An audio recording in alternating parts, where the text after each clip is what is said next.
N121A errepideak 74 kilometro ditu. Iruña eta Baztan Bidasoa eskualdeak lotzeko eraikia, baina azken urteetan bertzelako erabilera hartu duena.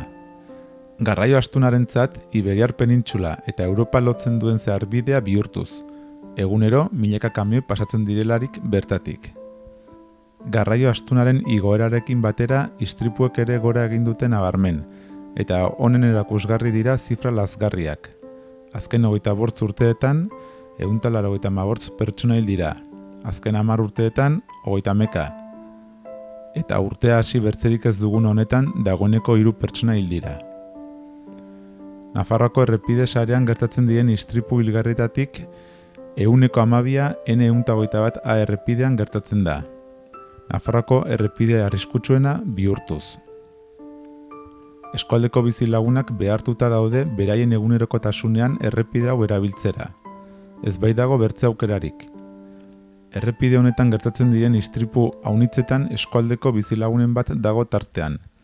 Herritar denek ezagutzen dute noizbait istripua izan duen inguruko norbait. Erreportaje honetan bertako alkate, biktima eta herritarren iritzia bildu nahi dugu. Arazo honen irtenbidea zein izaten alden ezagutzeko.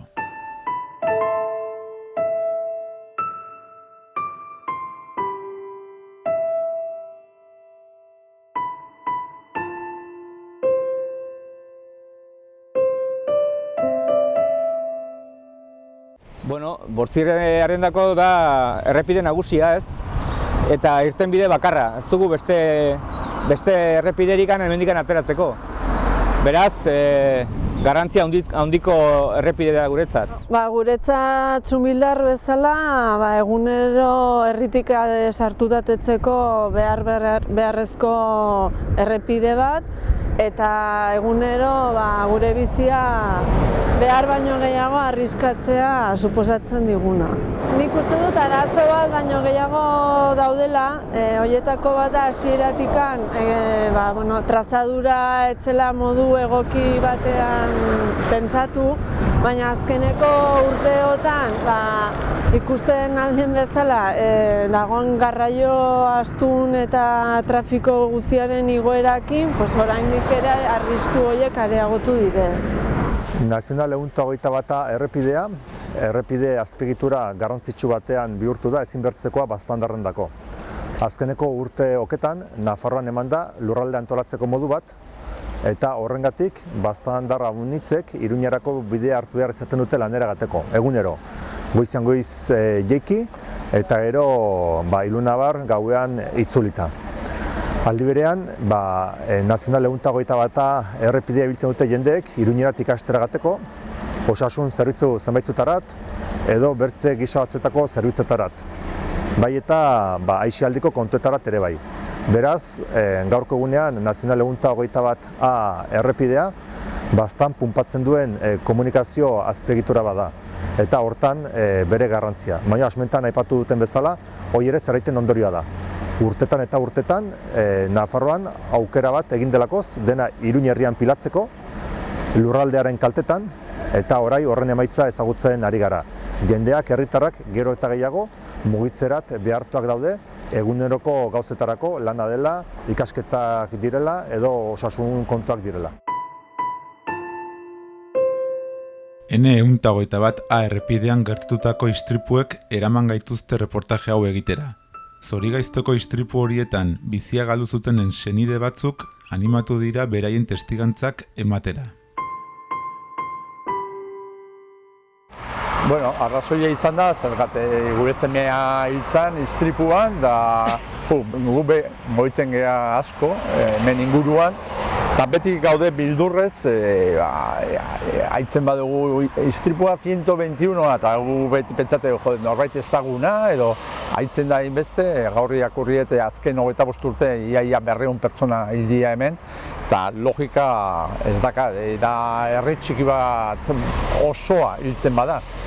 Eta, niretzat ez da errepidea prestauta olako trafiko pesao edo kamioiak ibiltzeko, ez? Zate dute 3.500 eta 4.000 kamioiak egunero. eta ez dago errepidea prestauta hori hainbeste kamioia soportatzeko. Hortako daude beste errepideak ibiltzeko eta ez hau. Bueno, ni errepide honen erabiltzailea naiz, egunero lanera joateko erabiltzen dut, baina hemen hitz egiten ari banaiz bereziki da 2018ko iraian hemen egon zen istripu batean hil zen Honek Auzmendi 26 urteko Ataundarran ere bikotea zelako. Orduan, errepide honen alde beltzena gertutik ezagutzen dudalako. Eta berea bezalako kasu asko ematen dira hemen, gehiegi, eta ezer egiten ezan bitartean gehiago emango direlako.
Bueno, harreman estua, ze lanera joateko, momentu honetan eszedentzian nago, lanera joateko, familiakin elkartzeko, erosketak egiteko, egunerokotasuna.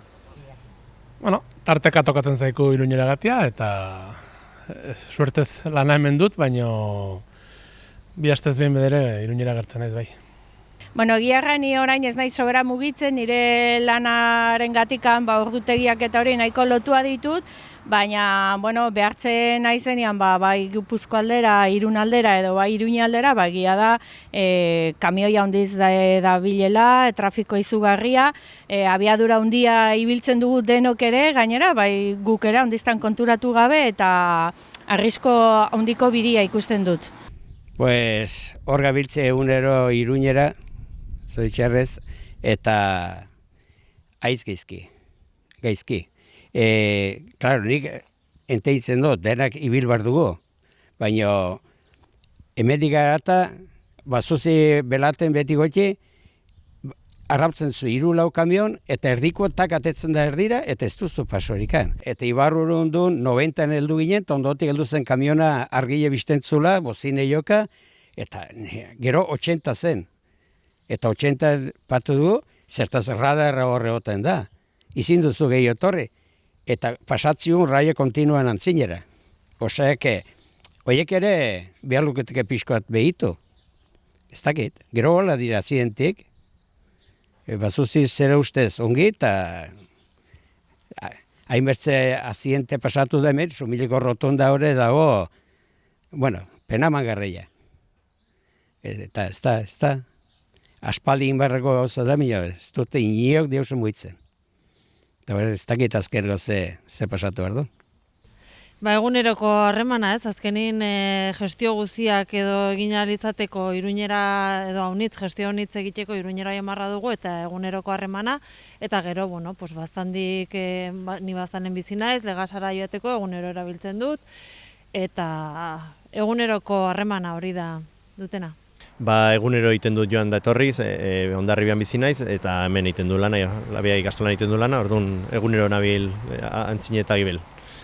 Pues nik egunero gaten naiz Iruñera lanera, orain momentuan bajan nago, baina, egunero, gantorri, orduan, haunitz maiz, beti gainean gaude. Ez naiz egunero ibiltzen, astero igual gai naiz egunen bat, edo batez ere asteburuten aurrek futbol partide tokatzen dela kanpoan eta hola. Baina, edo medikure tokatzen dela, baina ez naiz egunero ibiltzen. Hemengo biztanle guztiak bezala, jantxun egunero hartzen dugu karretera hori. Bueno, tarteka Iruñera joaten gara, astean bizpahiru aldiz, eta orden, bai,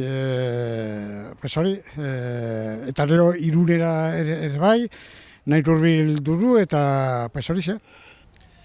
Bueno, bastandarra honitze bezala, maiz tokatzen zaigu Iruñaldera gatia, medikuek direla edo aixialdia dela edo, eta bai badugule hartu eman polite aspaldiko urtetan Belate eta Nazional 121arekin. Bueno, ez dakit nola erran, azken aldiunten gaina medikutara tokatu zait deixentetan gatia, eta ikusten da errepide horrek duen gainkarga ikaragarria handie dela. Eta esperientzia bezala kontatzen aldatzut, behin hartu genula tarte bat, Mugairetik Ezkabako errotonda bitarte kontatzeko zenbat kamion gurutzatzen gintuen.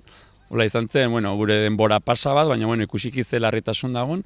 Eta horitzen ez, 160 bat trailer kontatu gintuela. Orderdiko tramo txiki batean, ez? Eta horrek erran nahi du, egune guztian zehar zenolako volumena hartzen duen errepide horrek. Eta ulertzen dut ez dela bat ere xamurra egunero hortik pastu behar duen handako olako trafikoa duen gunekin edo gurutzatzea, ez da, ez da batre karretera erosoa, ez.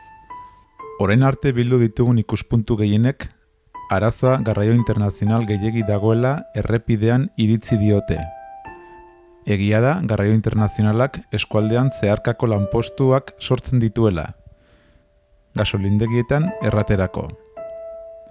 Zunbilako Ama Kontxa gasolindegira hurbildu gara. Guk kamionari saltzen diogu gasoila. Orduan kamionak ez balitzeke mendik pasatzen, guk ez nuguk etorkizunik izanen. Kotxea sartzen da, bino kamionak da gehien sartzen direnak eta hartzen dutenak, bai. Kamion igual gehiago bada, baina guk kamionari saltzen diogu produktua, bai. Hemendikan hauniz joaten dire Murtzia aldetik eta joaten dire Frantzia aldera, Alemania aldera. Hemen Belateko obrak izan du zirelikan, sistema hori nahi zuten paratu zuten, ez? Baina guretzat etzun funtziontu zergatik enpresak bialtzen zuten kamion guziak bertze aldetikan. Izin ziren egon pendiente zehaztia zen parentzat edo inparentzat, eta orduan denak kamion guziak atei zituzten hemendikan, ez? Eta orduan pentsatzen dut, oain berriz ere paratzen badute sistema hori berriz ere bialko zituztela kamion guziak bertze aldetik, ez? Geldituko ginekegu bezer hori gabe, hortan, alde horretik, bai. A15 autobideak ateak ireki zituen 1985 urtean, garraio internazionalari bidea emateko. Urteak pasa ahala ikusi da helburua ez zuela bete, eta garraio internazionalak Nazional 121A errepidea aukeratzen duela Nafarroa zeharkatzeko. Euskal Herriko garraiolarien 3 sindikatuaren gana hurbildu gara zergati honen arrazoiaren bila.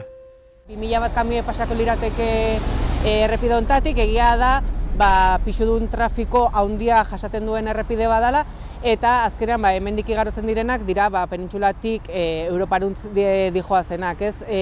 Mugarat hurbiltzen da edo Irunerakan hurbiltzen da errepide hau, eta hortaz hortik pasatzen dira kamioi gehienak.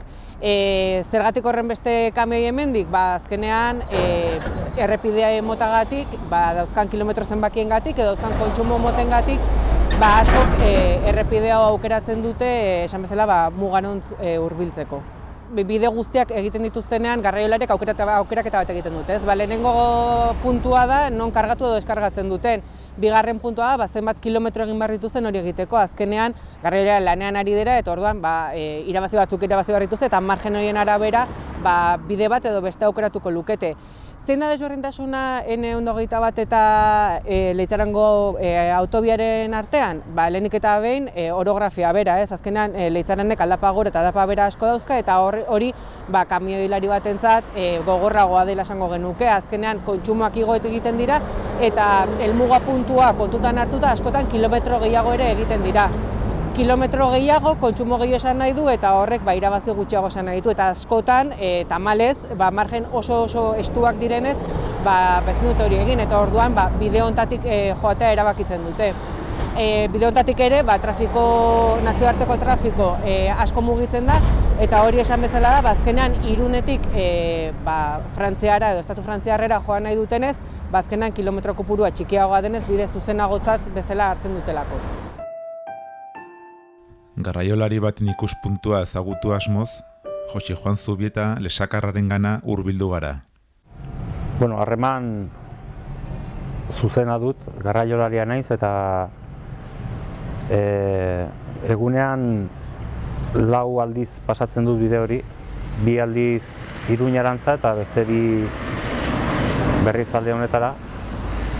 Doneste betikan Erriberara egititut bidaia kamioiarekin eta derrigorrean hortik ibili beharra daukat.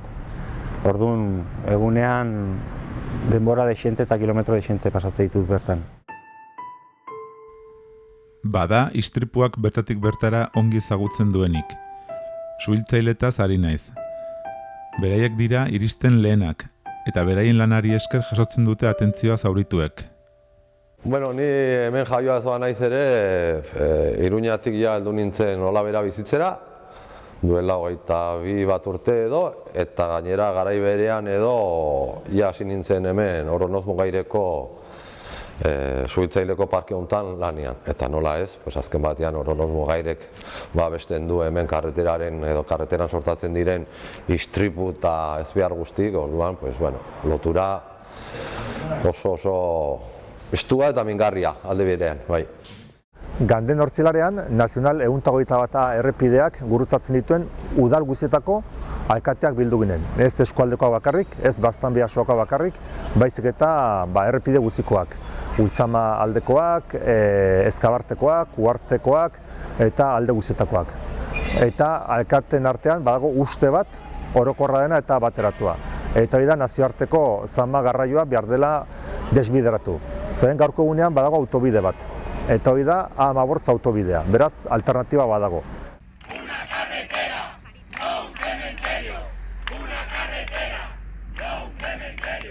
Horai gutxi, Errioxan, Nazional 222 errepidearekin gauza bera egin dute. Errepide hortan, animeleko kamionketa biltzen zen, istripuak gertatzen ziren, eta azkenean Gobernu Zentralak errege dekretu bat argitaratu du, hortik zama garraioaren pasabidea debekatuz. Lehenago ere Katalunian gauza bera egina zuten Nazional 2 errepidearekin. Beraz, bertzetokitan egiten nahi diren hori, gurean egitea nahiko genuke. Eta hortan, alkateen artean adostasuna dago. Ikusita, Nafarroko gobernuak momentuan bederen ez duela erabaki hori hartu nahi, alkateen artean aipatu zen beharrezkoa dela berriz ere herritarrak mugiaraztea eta tarteka-marteka errepide mozketa simbolikoak egitea, baimen guztiak lortuta, herritarren kezka, haserrea eta eskaera zein den azaleratuz. Eta aldi berean, Nafarroko presidente Andrearekin, Txibiterekin, bilkura eskatuko dugu, errepidoi gurutzatzen duen udaletako alkateen kezka zein den zuzenean agertzeko. N121 errepidea zeharkatzen duten udalerritako alkateen eskariek, herritarren protestek eta gertatutako istripuek Nafar gobernuari gaia mahai gainean jartzea behartu du. Nafarroko gobernuak errepideari dagozkion neurri berriak zeintzuk diren aurkeztu ditu, baina hauek ez dute bat egiten alkate eta herritarren nahiekin. Konponbiderik noski baduela ez, zenbakiak hor daude, egunero pasatzen dire milaka kamioi hemendik, eta guk uste dugu hori ebitatzen aldela ez. Horregatik eskatzen duguna da nazioarteko garraioa edo desbideratzea beste zeratikan, autobietikan. Arazoa beti hor egonen da, baina guk uste dugu hobetuko dela eta larritasuna hori jetxiko zela. Behin eta berriz ari gara erraten alde guztietan, guk ez dugula garraiolariak errudun ikusten. Hau ez da euren kulpa. Errudun bakarra da errepide bera ez dagoela prestatua olako garraio zama soportatzeko, ez dago besterik. Nik uste dut irtenbide mota bat baino gehiago egon daitezkela, bino beti ere pentsatu behar duguna da arrisku maila jaustea, eta horien artean bat izaten alda garraio astuna gutxitzea, trafiko kopurua gutxitzea ere, eta gero ikusi den bezala azkeneko egun hauetan adibidez hartu dire erabaki batzu doble sentidoko aintzintzeak eta debekatzeko eta horiek aspaldi hartzen altziren erabakiak dire. Zunbilaren kasuan, duela urte pila batetako eskaera da, gure kasuan herrira sartzeko bi rotonda ditugu eta bietan arazo berdina dugu. Bietan errepidea gurutzatu behar da eta zoritxarrez gero eta zailtasun gehiago ditugu gurutzatu ahal izateko. Eta egia erran, urtea daramatzagu, soluzio emankor bat edo definitibo bat eskatzen, 2013an onartu zuten hemen altura desberdineko pasabide bat egitea, baina hori ez da inoiz ere burutu, eta orain 2 gehi batan proiektu berri honekin pentsatzen dugu ez zaigula ematen orduan proposatzen zen bezain irtenbide honik eta borrokan segituko dugu ura lortu arte. Konponbide borobila ez dakit bai ote den. Momentuko konponbidea zalantzik gabekoa da nazioarteko zama garraioaren mugatzea. Gaur den egunean, Nazional 121A errepidetik urtean banaz bertze 3.000 kamioi pasatzen omen dire. Baina hori banaz bertzeko datu bat da, urteko egun guziak kontuan hartuta. Egiazko datua da, Nazional 121A errepidetik egun batez 4.000 kamioi ere pasatu daitezkela. Eta horietaik, egunetik 420 nazioartekoak dira. Ez dira eskualdera heldu, ez dira eskualdetik abiatzen. Beraz, nik uste dut nazioarteko zama garraioa debekatuta, errepidea arinduko zela eta errepideak segurtasunean irabaziko zuela. Zeren halako kamionketa ibilita eta jendeak egunero Iruñerat gantorka ibil behar izaterakoan horrek animeleko ezinegona sortzen du, kamion lerroak noiz nahi izaten dire, jendea horien aitzinatzen saiatzen da, aldiro estualdi batean ibiltzen da jendea, ibiltzen dira gidariak eta horrek aski gidatzeko modu nahasia ekartzen du. Hortaz, iduritzen zait, nazioarteko zama garraioa desbideratuta, gaurko eguneko kamioien ehuneko 70 desbideratuta, errepidea lasaiagokoa izan entzela, tranquilagokoa izan entzela, eta lasaiago eta tranquilagokoa den neurrian, segurtasunean irabaziko zuela. Bueno, niretzat soluzioak ez dira izango errezak, zergatik azkenean soluzioak errezak egiten dira takitxo. Daude interesak asko, eta soluzioa niretzat azkarriteko da aktibatzea kartelak, pasatzeko kamioiak bikoitiak edo bakoitiak, astean behin edo ez dakit, edo egun bat kamioa bakoitiak eta besteak bikoitiak, ez dakit ze moduan, baino aktibatzeko kartelak. Gero soluzioa ez dakit izango da, 2x1 edo autobia edo kamioiak internazionalak kentzea, hori da beste gauza, eta hortako behar dugu denbora, baino irabazteko eta diskutitzeko asunto hori importantea da, kamioia gutxia pasatzeko hemendikan, pasatzeko Leizarandetik edo beste alternatibak eta istripua jesteko pixkat. Bueno, onginen bile batean, Arartekoakin, Nafarroko presidentea, parlamentuko presidentea, eta, bueno, hitzak, beti hitzak onak, tratatu behar dugu, parlamentoa, daude arazoa juridikoak, eta beti trabak, ez? Bueno, zozer ematen du mobitu dela, eta, bueno, ez dakit pixkat jendeak kojonatu dela, edo zergatik, baina, bueno, zozer mobitu da. Ni buruan oraindikan daka gauza batzuk iteko, da hurrengo astean, igual bilketa sinadurak lortzea, presioak gehiago iteko, iniziatiba popular amatea parlamentura, edo zozer saiatu, herria mobitu inberda, bestela ez da lortuko deus. Jendeari mobitzeko, sofa gainean, ulertzen dek ez bat zaizu tokatzen zaila da mobitzea, ni naiz lehena, entzuten duzu, ikusten duzu, eta esan duzu, bueno, ze gixajo hau, eta, bueno, ze pena, baina hurrengoa igual da zure seme, alaba, lehengusua, aita, ama, osaba, orduan pentsatu inberda, errepidea ez dago prestauta, hainbeste trafikoa soportatzeko, eta jarri behar da neurriak hori istripua jesteko.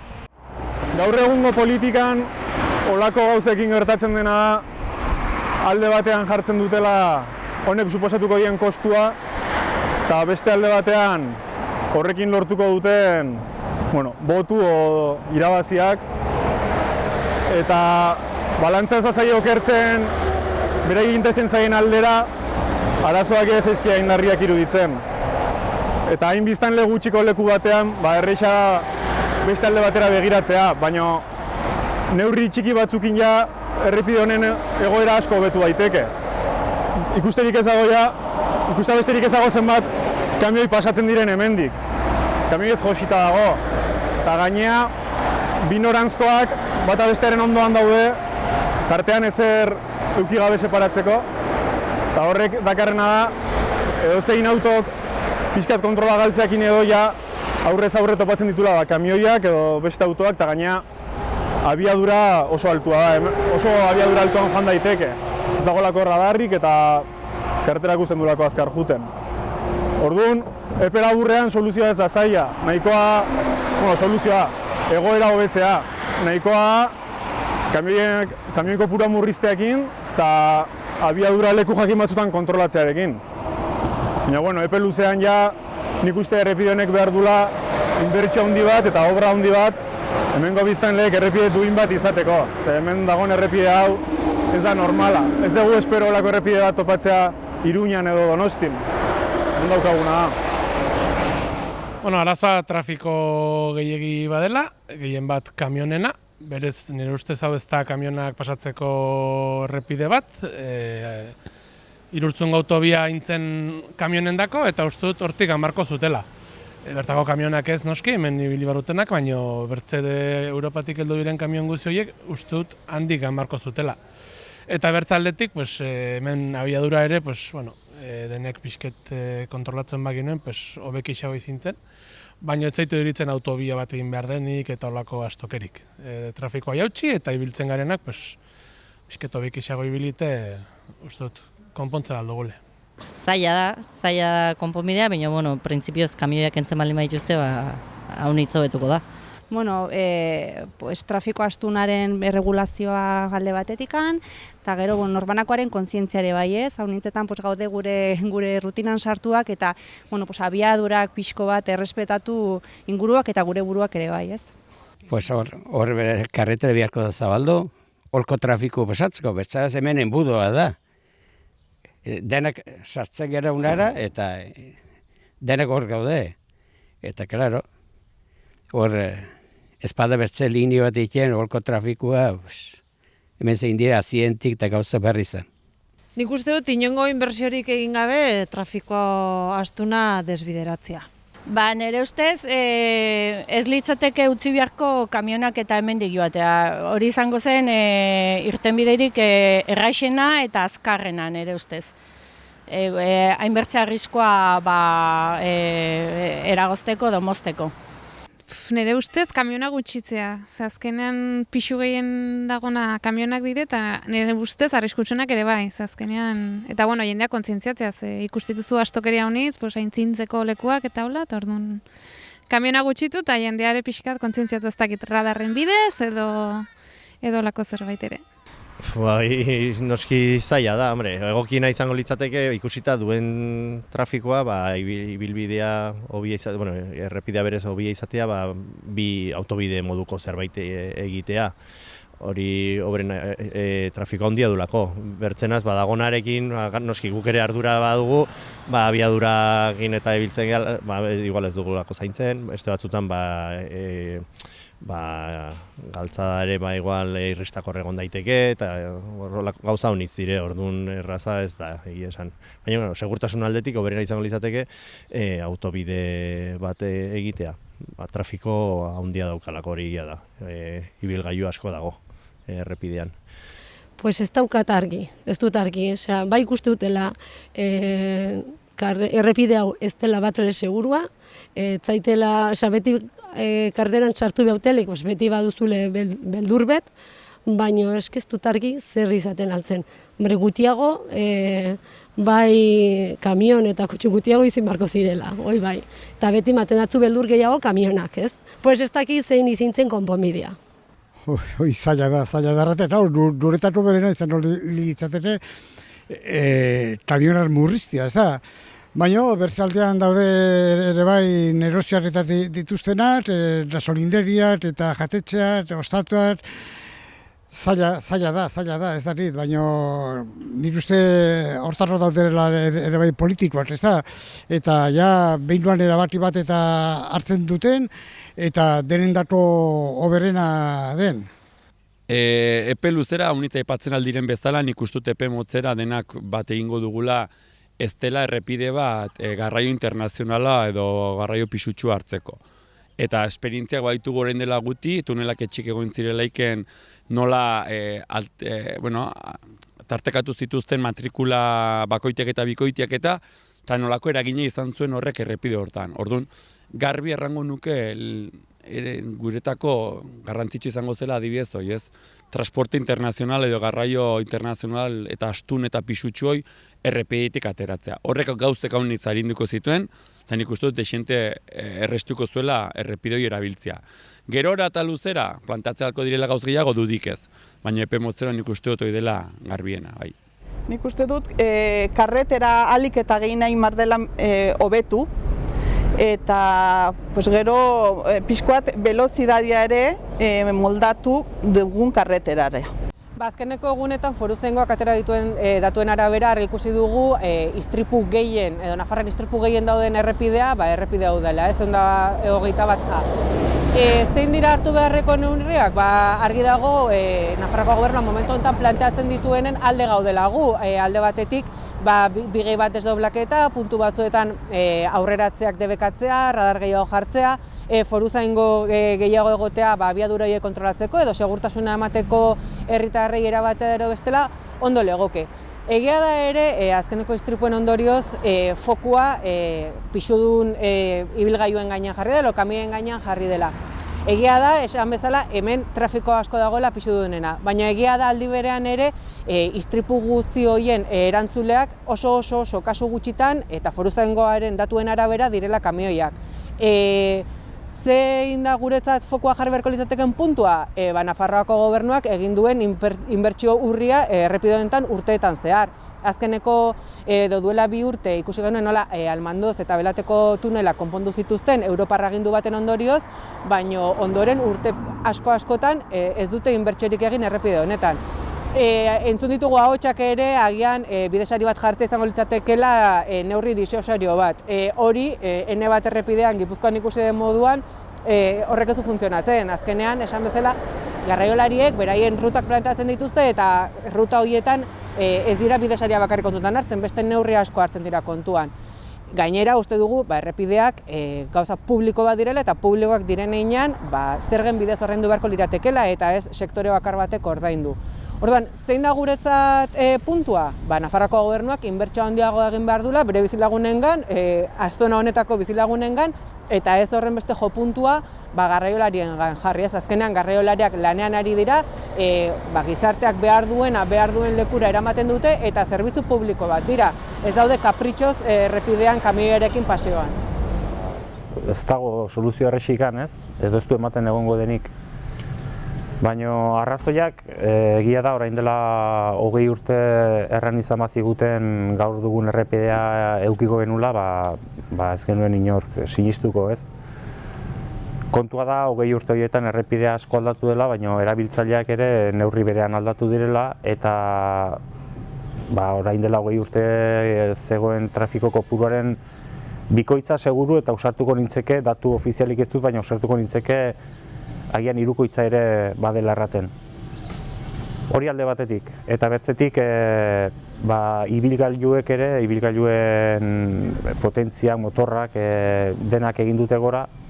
Orain dela 20 urte kamioietan adibidez 350 zaldi zituzten kamioiak ziren ohikoenak eta gaur egunean 500tik kasik ez da bakar bat ere jaisten, ez? Horrek erran nahi du errepidea hobea izatean eta ibilgailuak ere hobeak izatean abiadura ere handitu egiten dela.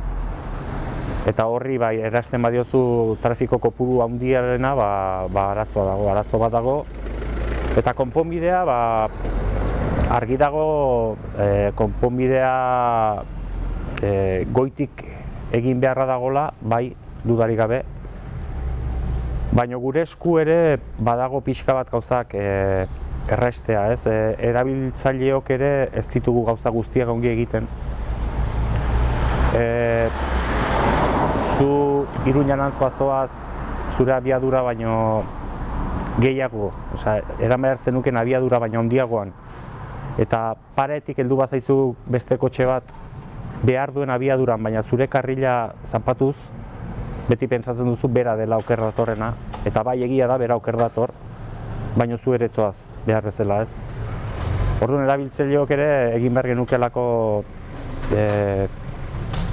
sakonean pentsatu gehiago nola ibili behar dugun zer, eta asko gera denak abitu behar dugu oraingoz eta dagonarekin, eta orduan konponbidea zaila da, baino denen partetik zerbait behar duna.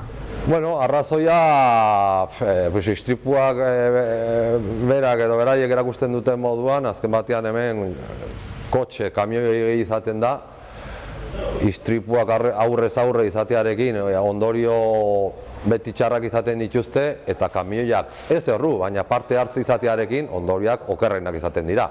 Hori ez bakarrik hemen Nafarroan, hori Europan edo zein tokitan ikertu izan da eta horrela garbi dago. Soluzioa, behintzat hemen errepide honetan zer ikusia ez duen garraio, kanpoko garraioa hemendik ez botatzea, baizik etorri diren tokitik ara joatea berriz. Osea, hemen hau bete den bitartean akintze hortarako egin zen ere, ustu egin da, kamioiaz ustu egin da.